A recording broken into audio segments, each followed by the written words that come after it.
Muito tempo inacessível ao restante do mundo. Hoje, fronteiras abertas revelam seus segredos. Em seu coração, encontramos um lugar cheio de surpresas. A Sibéria. Não é apenas uma imensidão gelada. É uma região de diversidade incrível. De beleza precária e animais ameaçados, onde a natureza agreste impressiona. Esta é a Sibéria.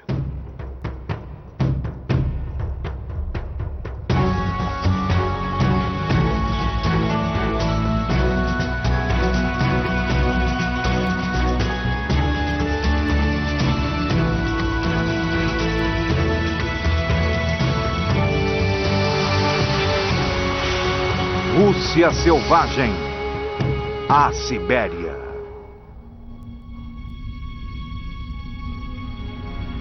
– 70 vezes maior que o Reino Unido. Mas com apenas o dobro de sua população, a Rússia é um dos maiores territórios do mundo. Ela se espalha por 10.000 quilômetros, tomando quase metade da circunferência da Terra. Cobrindo quase 10% da massa de terra do planeta, esta é a Sibéria. É o sinônimo de frio implacável, mas em algumas partes a temperatura chega a 40 graus Celsius. Pensar na Sibéria é pensar em neve. O inverno faz jus à sua reputação. De novembro a fevereiro, 100% daquela região fica coberta de neve, às vezes com 80 centímetros de profundidade. Mas na Sibéria a vida não se detém. Para os seus residentes é apenas um pouco mais difícil fazer as coisas.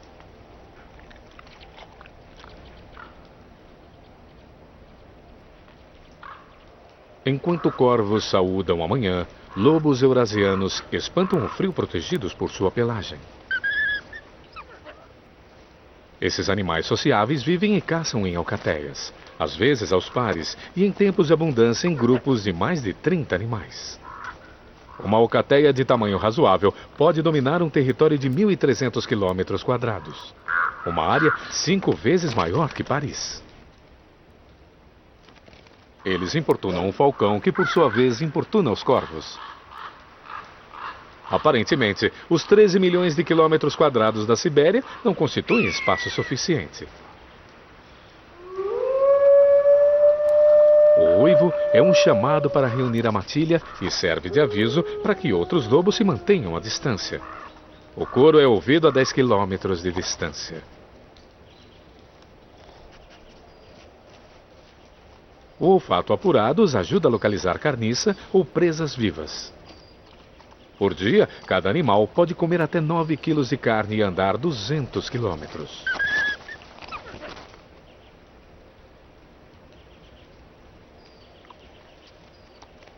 Com o lago totalmente congelado, eles comem gelo para mitigar a sede.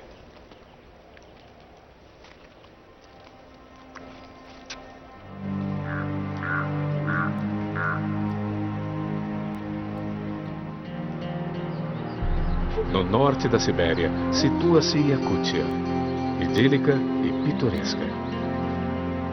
E também o ponto mais frio do hemisfério norte. As temperaturas aqui podem chegar a 70 graus Celsius negativos.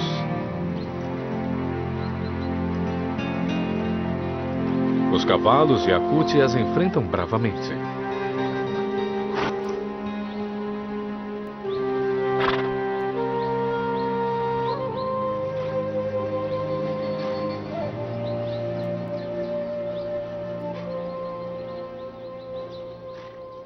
Para ajudar sua sobrevivência no mais rigoroso dos invernos, eles se movimentam o mínimo possível.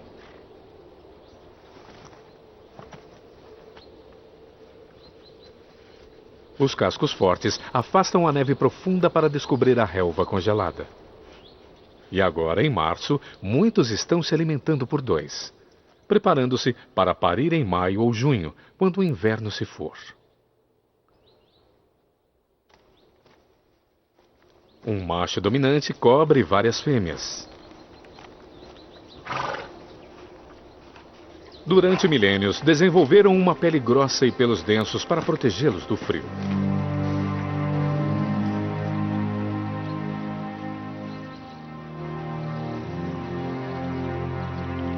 A gordura acumulada no verão passado fornece energia durante a escassez nos meses de inverno, mas nem todos sobreviverão.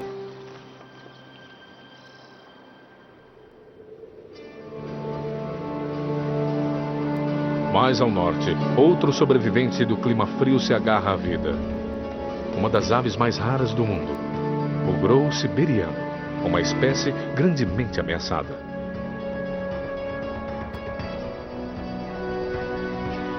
Cerca de 3.500 espalham-se pelo mundo e apenas 4 deles no oeste e na Sibéria. Os pares em acasalamento são muito importantes. Depois de passar a pior parte do inverno na China, eles viajam quase 5.000 quilômetros para se reproduzir na remota imensidão da tundra russa.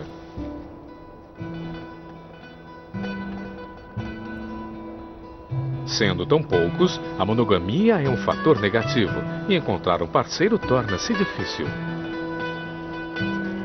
Mas quando isso acontece, os dois criam os filhotes.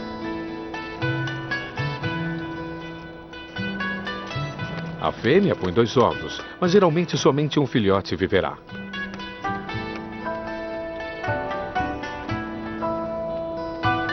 Assim como seus sítios de inverno diminuem, o mesmo acontece com suas chances de sobrevivência.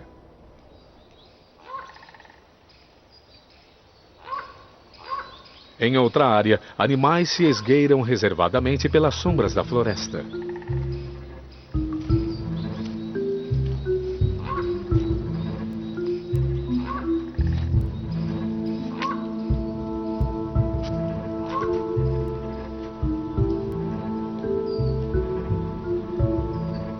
Com um focinho semelhante ao do canguru e dentes de vampiros, o cervo mascarado siberiano avança timidamente pela floresta na busca por líquen. Não se deixe enganar pelas presas. Os machos as desenvolvem em vez de galhadas. Quanto mais velho o cervo, mais longas são suas presas.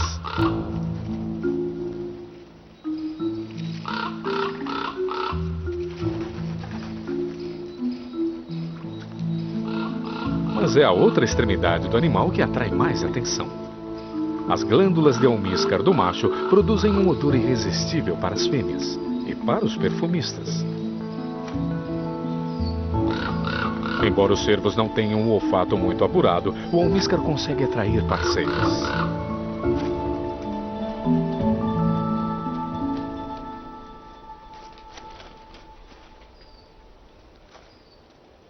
Infelizmente, o comércio de glândulas de almíscar reduziu drasticamente o número de cervos.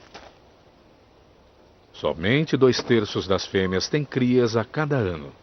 Por isso, a população é reconstituída lentamente.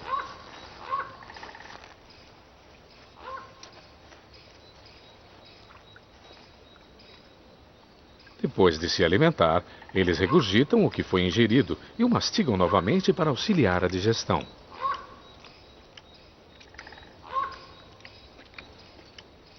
Embora relaxado, ele permanece em alerta. Em uma clareira próxima, corvos se beneficiam da morte de uma das fêmeas prenhes.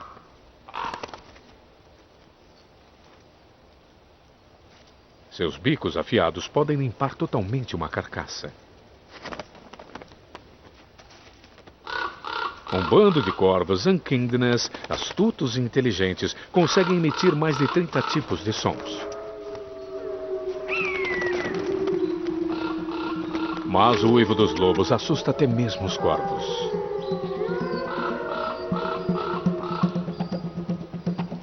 Lobos não hibernam, por isso estão sempre à procura de alimento. No outono ou no inverno, as matilhas se tornam nômades, indo de um lugar a outro em busca do que comer. Guiados por seu olfato aguçado, eles caçam, roubam ou procuram carniça, o que for preciso para encher suas barrigas.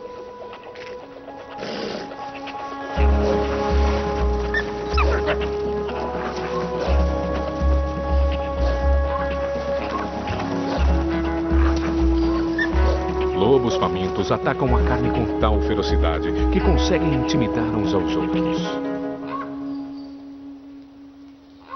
Para as aves, é hora de diversão.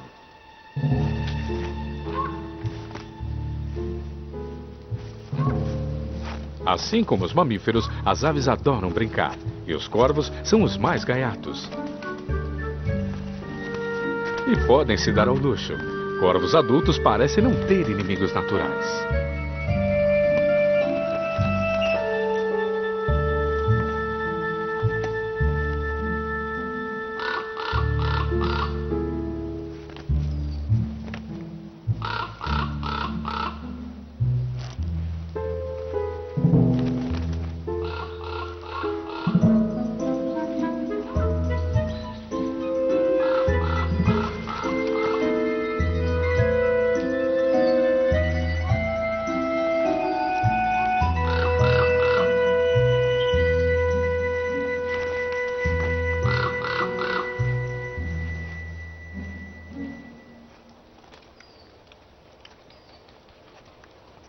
Uma rápida limpeza e eles estão prontos. Bem, quase.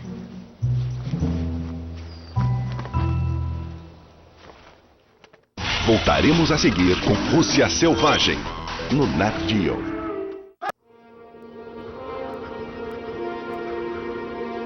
A floresta de coníferas ou floresta boreal no norte, chamada taiga, completa a Sibéria. A maior floresta do mundo ocupa uma área de 7 milhões de quilômetros quadrados. A região nordeste, Iacútia, a terra do povo dos cavalos, é vizinha do Círculo Polar Ártico. E embora os cavalos Iacuti vaguem por aqui, não estão sozinhos. Pelas montanhas de Iacútia chega um exército obstinado. As renas. Um rebanho de milhares. Criada para suportar o frio, a rena ou caribu tem pelos ocos e afunilados que retêm o calor próximo ao seu corpo. Eles não vieram para cá por acaso.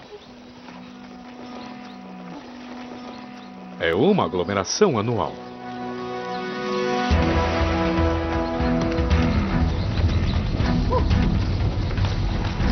Os Iacuti são um povo ancestral que acredita-se migrou para o norte, para Iacútia, há 700 anos atrás. Embora a maioria tenha se urbanizado, 400 mil ainda vivem como os pastores nômades tradicionais.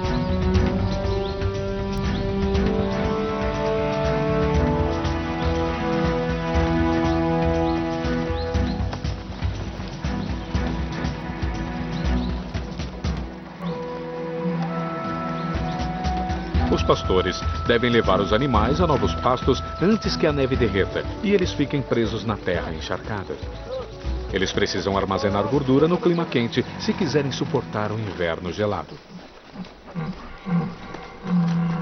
O mais velho da tribo alimenta os animais com sal, uma rara iguaria que o torna muito popular. Mas caminhar em uma floresta de galhadas de renas é bem perigoso.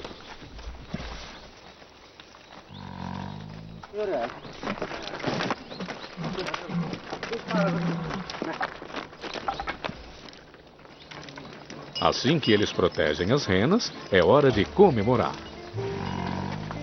E servem-se de uma. A começar pela língua.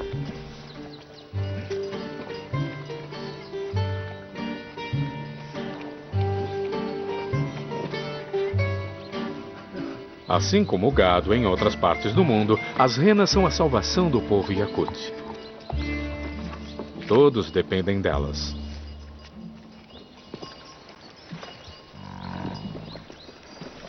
Os animais fornecem alimento, roupas e couro.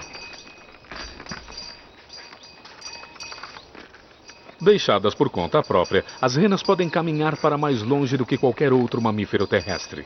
Cerca de 5 mil quilômetros em um ano e atingir velocidades de até 80 quilômetros por hora. No verão, elas formam rebanhos de milhares.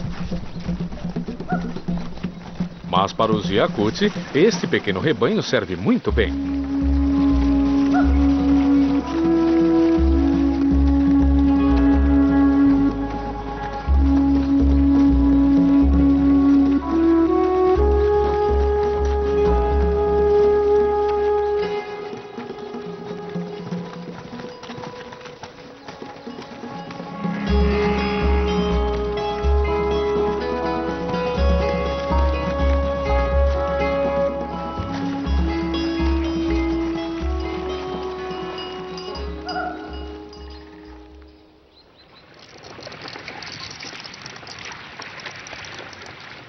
Na primavera, quando a temperatura finalmente sobe, os rios voltam a correr.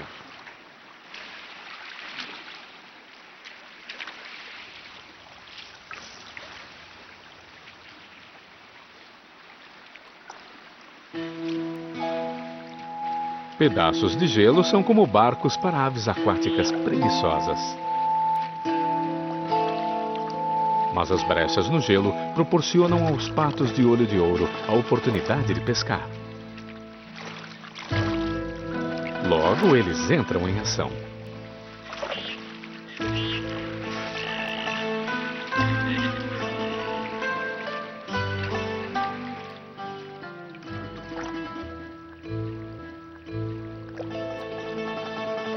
Eles não são os únicos a enfrentar as águas geladas. O melro d'água vai atrás de pequenos insetos e crustáceos.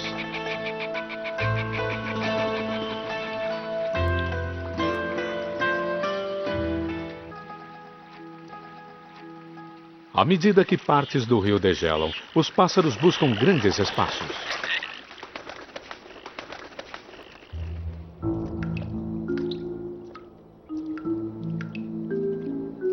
O derreter do gelo libera um anfíbio de resistência notável.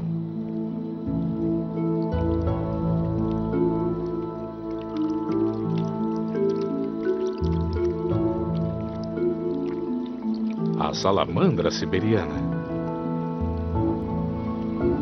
Seus compostos sanguíneos permitem que elas sobrevivam em temperaturas de 40 graus Celsius negativos.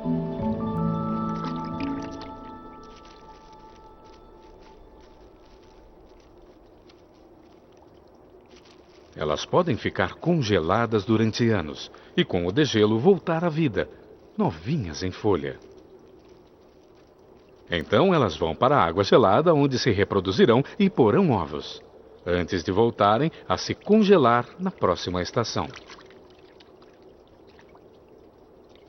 A salamandra siberiana é uma das poucas espécies do planeta que podem sobreviver nestas condições.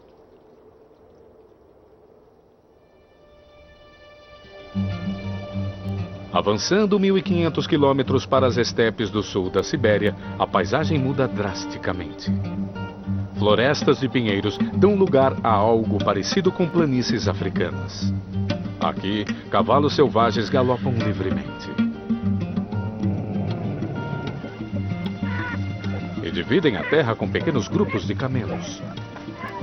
E com a estranha gazela persa.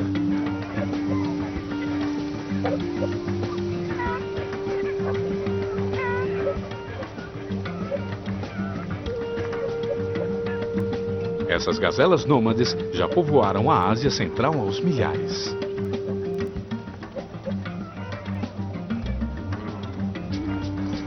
Mas a caça e a perda do habitat causaram muitas baixas. Elas vagueiam pelas planícies, alimentando-se da relva e de arbustos. No cio de outono, o pescoço dos machos se avoluma.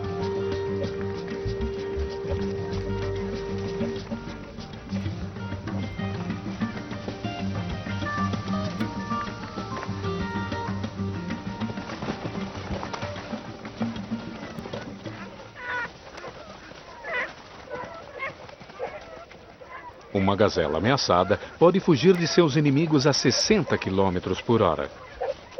Elas passam como uma brisa pela cerca da fronteira mongol.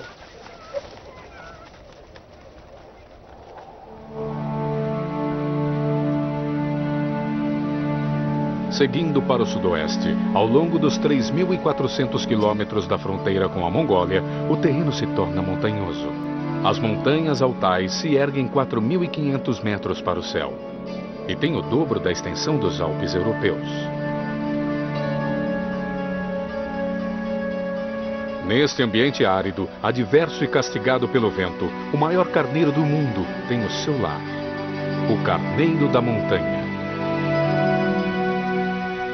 Pesando em média 160 quilos, ele é cobiçado pelos caçadores pelo seu tamanho. Um macho, com seu harém, parece tranquilo. Mas mesmo sem caçadores por perto, a vida de um macho alfa é tensa. Um desafiante se aproxima. São necessários 3 anos para que um jovem macho desenvolva os impressionantes chifres espiralados de adulto, que podem medir 190 centímetros e pesar até 20 quilos. Um grupo de fêmeas atrai a atenção dos futuros pretendentes. O macho alfa não se impressiona. O mais jovem aprenderá o que é ser um macho dominante.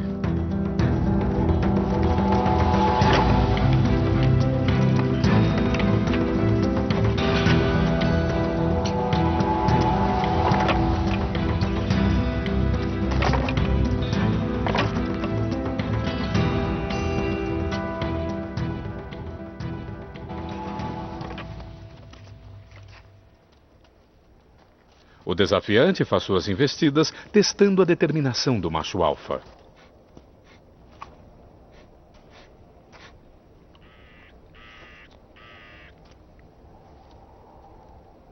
O macho dominante é o senhor de um harém de até 25 fêmeas, enquanto os jovens arrogantes esperam à distância. Este carneiro percebe a oportunidade de cruzar.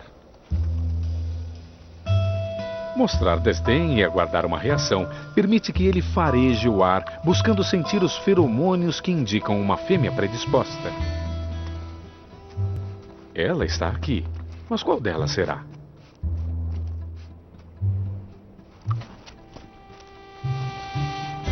Ele faz seu movimento mais sensual, mas a fêmea não está no clima.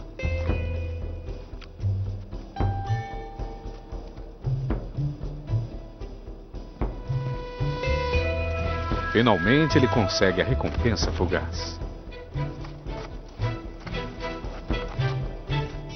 Não faz mal. Ele acasalará com muitas fêmeas durante a estação. Mas ele não é o único a reconhecer o que é bom pelo faro. Mais pretendentes vão chegando.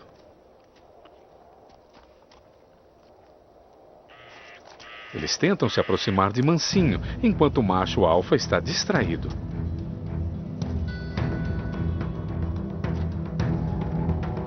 Mas ele logo percebe.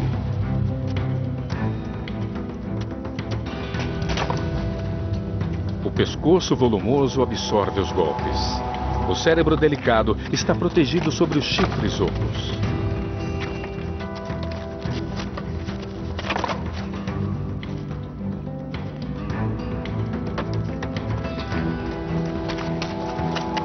Ele defende seus direitos e desloca o seu harém.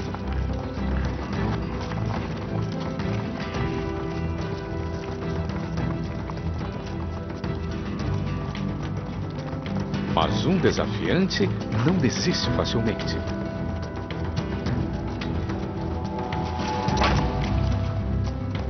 Eles podem se chocar quase a 100 km por hora.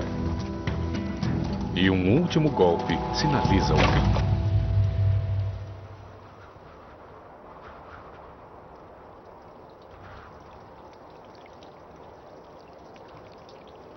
Quando a primavera chega à Sibéria, chegam também as águas.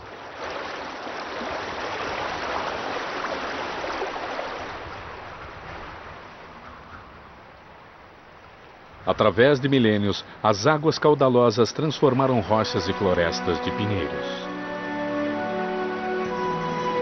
No sudeste da Sibéria, essas águas correm para o maior lago de água doce do mundo. Com 636 quilômetros de comprimento e 80 quilômetros no seu trecho mais largo.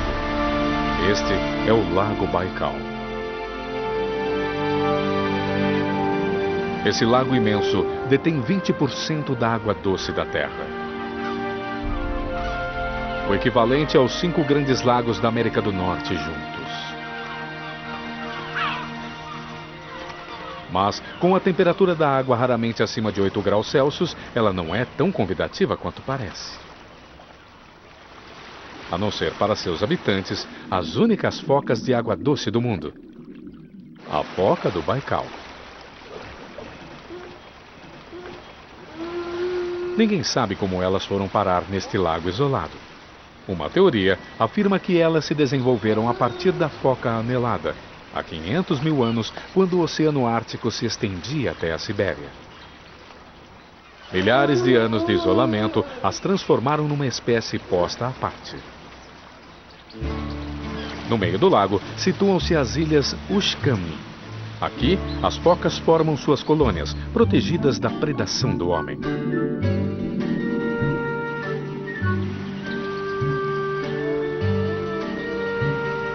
Depois do mergulho no lago, nada melhor que um local para descansar e secar-se nas rochas à beira do lago. Mas com nadadeiras, chegar até elas não é fácil.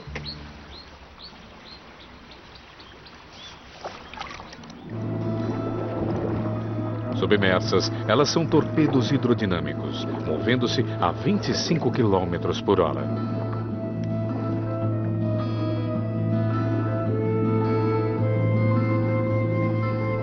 O mais antigo e profundo lago do mundo. Com mais de 1,5 km, originou-se há mais de 20 milhões de anos, quando duas placas tectônicas se separaram. E continuam a separar-se, à razão de 6 milímetros por ano. Aqui, colônias de poríferas, esponjas de água doce, fazem lembrar um recife de coral. Elas podem sobreviver completamente cobertas de gelo. 60% das criaturas encontradas aqui são exclusivas do lago. Enquanto alguns animais são minúsculos, a água rica em oxigênio é a responsável pelo crescimento excepcional de outros. Alguns anfípodes do lago Baikal chegam a medir 90 milímetros. No fundo do lago, vida e morte seguem seu curso. Os caracóis limpam um peixe em decomposição. E outros se ocupam com o acasalamento nas águas geladas.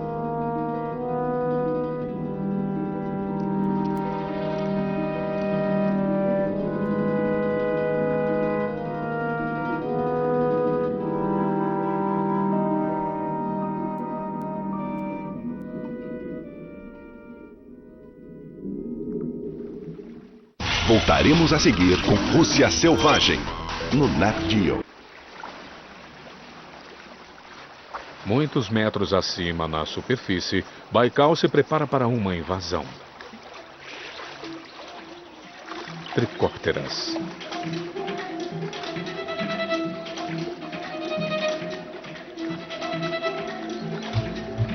Depois de passar um ano submersas como larvas, elas se transformam em adultas aladas que voam em direção ao céu.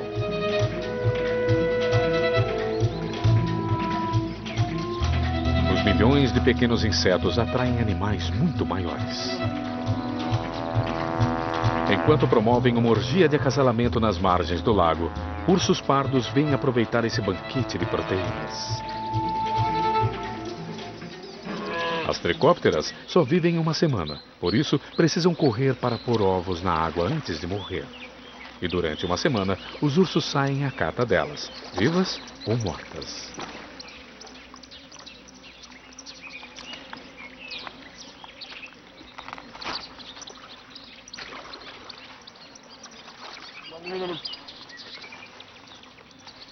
Eles podem consumir até 40 quilos de alimentos por dia.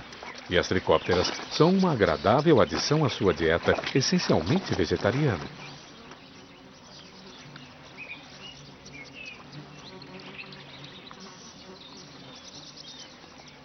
Muitos são atraídos por esse banquete de curta duração.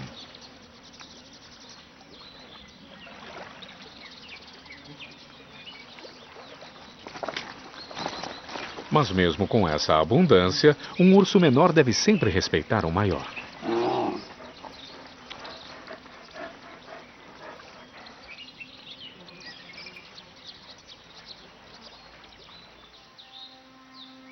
Enquanto a vida animal se desenvolve nos bosques, ao redor do lago Baikal, uma população de criaturas diferentes cresce em seu meio.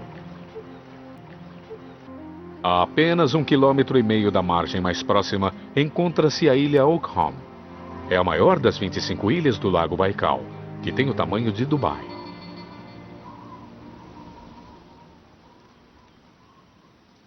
Cobras conseguiram atravessar as águas para povoar a ilha Oakham.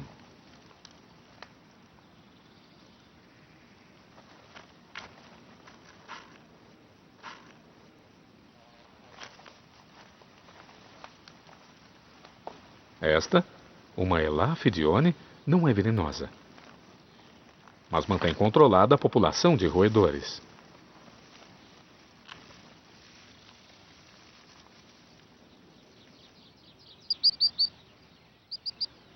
Distante das pedras, no relvado, uma família de esquilos da Sibéria está atenta.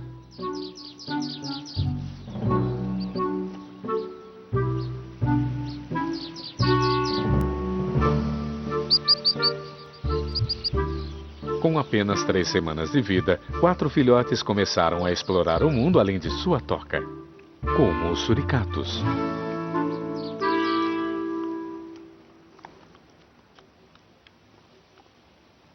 Na África, a vigilância é importante. Eles ficam alerta mesmo quando se alimentam.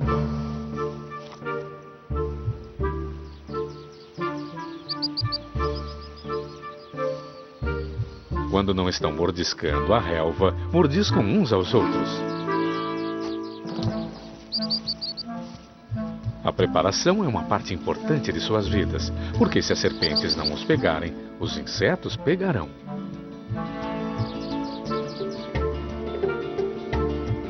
Uma observação mais cuidadosa mostra que seu pelo abriga a miniatura de um universo de ácaros e micro-organismos.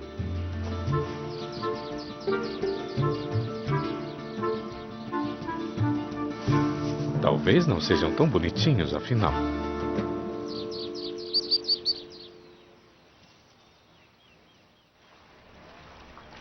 Os esquilos da Sibéria não são os únicos com problemas na ilha Olkhon. Cerca de 100.000 focas do Baikal vivem no lago e, em breve, pode se tornar um número insustentável. Centenas se amontoam nas rochas que rodeiam a ilha. Elas tremem involuntariamente para se manterem aquecidas e procuram rochas onde possam deitar-se ao sol. Mas o espaço é pequeno. As que têm sorte se espremem junto às outras, embora isso não garanta uma recepção calorosa.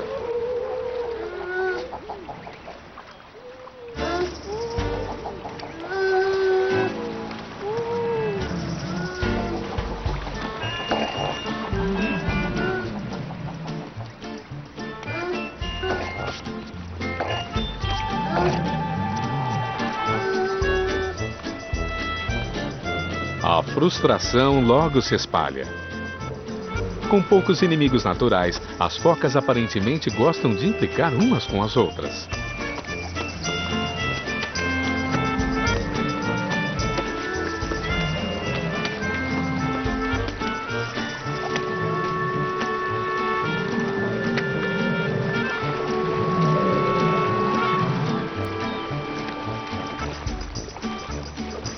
Mas temperamentos quentes em uma rocha quentinha é melhor do que estar de fora tentando se agregar.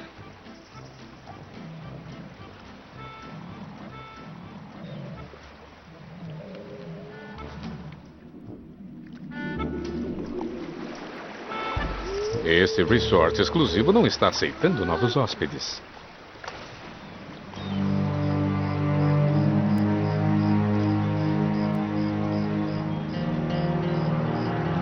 No fim da tarde, uma névoa fria paira sobre o lago, enquanto as últimas tricópteras a pôr ovos são apanhadas por patos e ursos.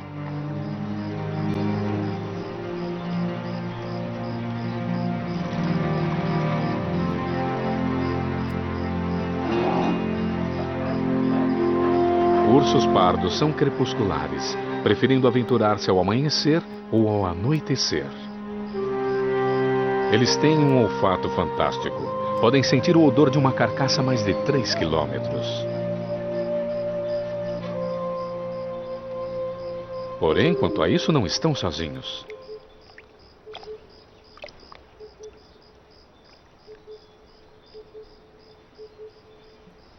Dois predadores estão atrás do mesmo prêmio. Mas, de modo algum, um lobo de 50 quilos desafiará um urso de meia tonelada.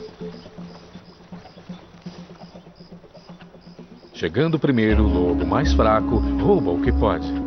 Um grande osso da perna.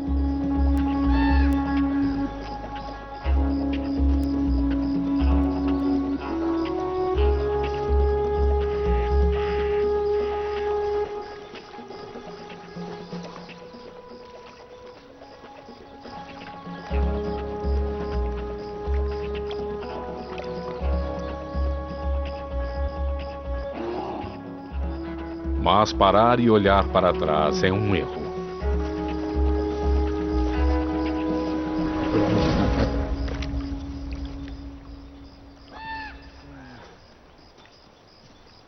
Felizmente, o apetite do urso o impele a recompensas maiores. Esta noite, os dois conseguiram uma parte dos despojos.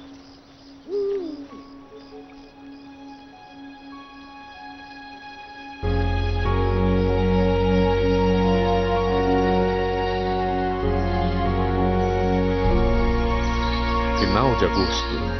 O verão cede lugar ao outono e a terra ao redor de Baikal começa a se transformar.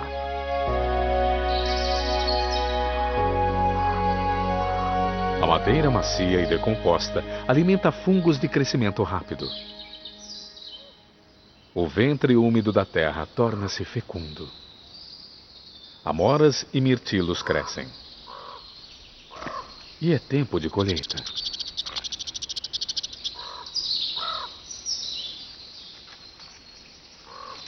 Embora os esquilos vivam no solo, eles dependem dos pinheiros siberianos. Enquanto um enche as bochechas como sacolas, o outro espera a vez.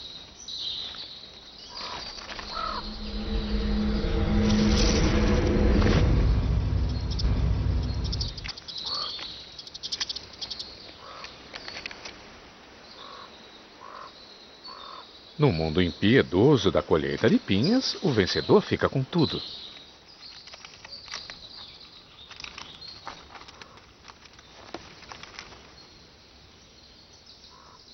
Antes que a neve caia, os esquilos precisam colher sementes e nozes suficientes para o longo inverno.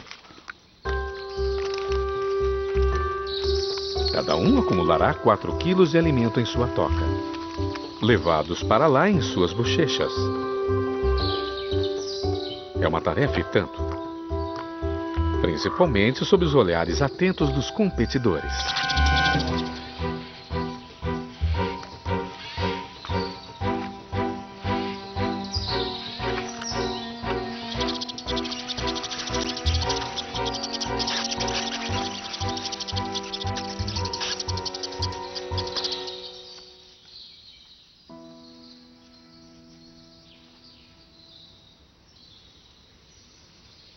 Os esquilos não são os maiores coletores das florestas. Esse título provavelmente pertence às colônias de formigas vermelhas. No mundo inteiro, as formigas são tão numerosas que o seu peso total é quase igual ao da população humana. Uma força a ser considerada. Trabalhadoras formam uma esteira sem fim para o transporte de alimento.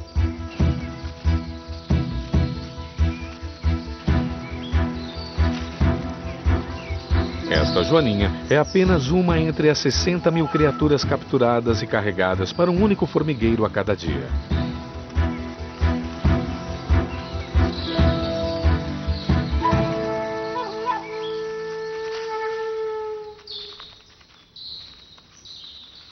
Quando as formigas saem em marcha, outros insetos fogem. Mas a casca escorregadia desta bétula é a ruína deste besouro chinês.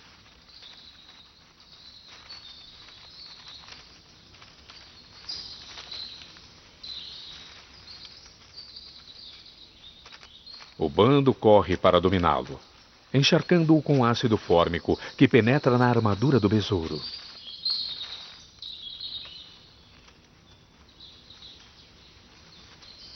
Depois as formigas desmembram o gigante e o levam para o ninho, aos pedaços.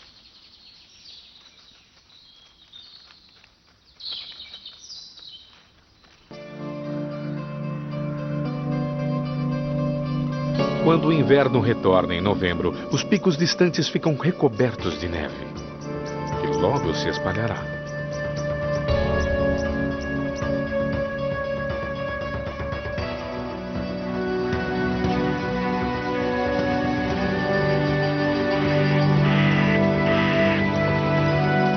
A 3.500 metros de altura, nas montanhas Sayan, próximo à fronteira entre a Rússia e a Mongólia, o ibex siberiano procura alimento.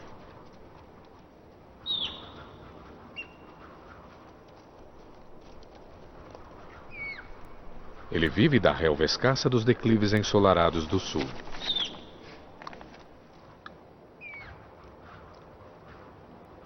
Mas alguns têm um apetite diferente. Um grande macho examina seu grupo de fêmeas.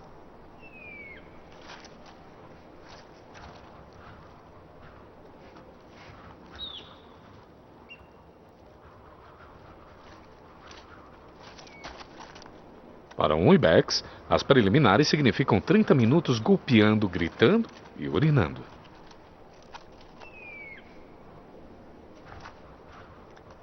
Enquanto o macho alfa está de costas, um jovem pretendente tenta participar da ação.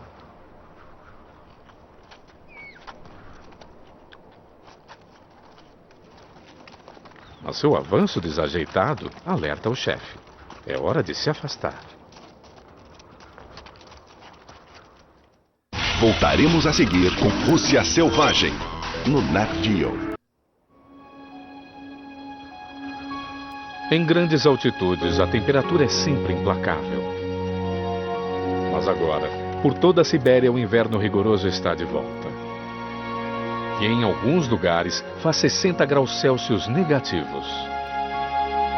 As águas do Baikal lentamente vão congelando. E logo se formará uma cobertura de gelo de quase 1 metro de espessura. A neve reivindica as montanhas e as grandes florestas.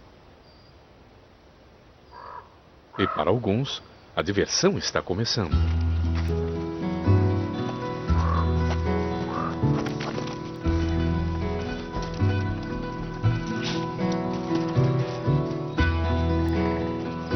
Javali. Estes animais peludos não reclamam do inverno. No inverno, eles desenvolvem um pelo mais denso para suportar a neve.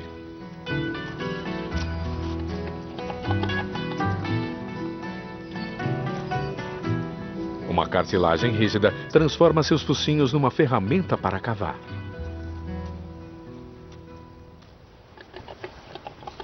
Eles conseguem abrir caminho pela neve e pelo gelo para farejar o seu jantar.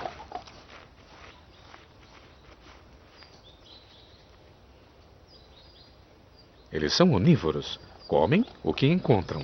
Isso ajuda o ecossistema com a dispersão de sementes em torno de seu habitat.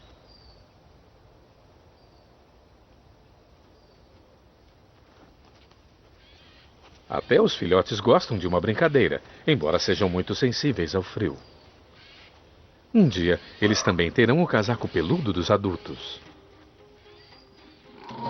Enquanto o dorminhoco cochila, os mais jovens testam sua coragem, preparando-se para uma eventual tentativa romântica. Eles só estarão fortes para disputar uma fêmea aos 5 anos de idade.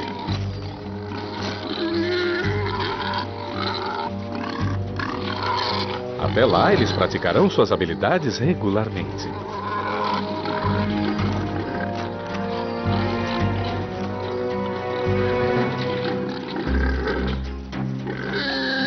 Eles permanecerão no grupo até a maturidade.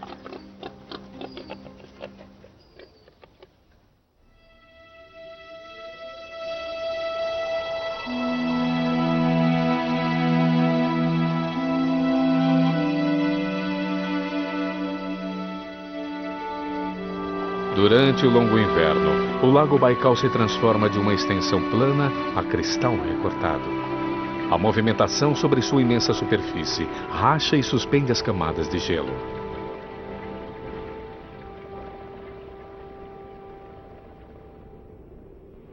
Focas adultas passam o inverno sozinhas e na maior parte do tempo na água. Mas quando o abril chegar, elas terão companhia. Este filhote é o primeiro da estação a emergir.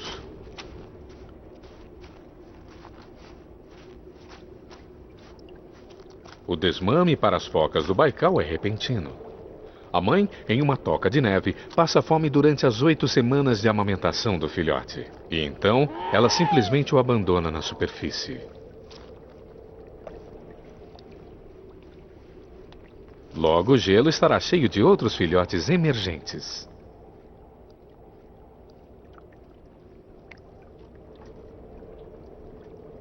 Este já está ansioso para explorar o mundo. Uma camada de gordura o mantém aquecido, acima e abaixo da linha d'água, onde cavernas de gelo criam um paraíso congelado.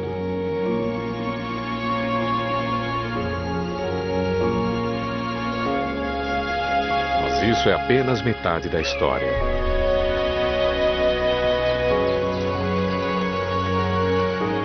Com uma beleza tão grande quanto suas fronteiras e uma diversidade que se compara a qualquer lugar da Terra, esse torrão russo de montanhas e lagos, florestas e planícies só pode ser descrito com uma única e surpreendente palavra: Sibéria. Versão Marshmallow São Paulo.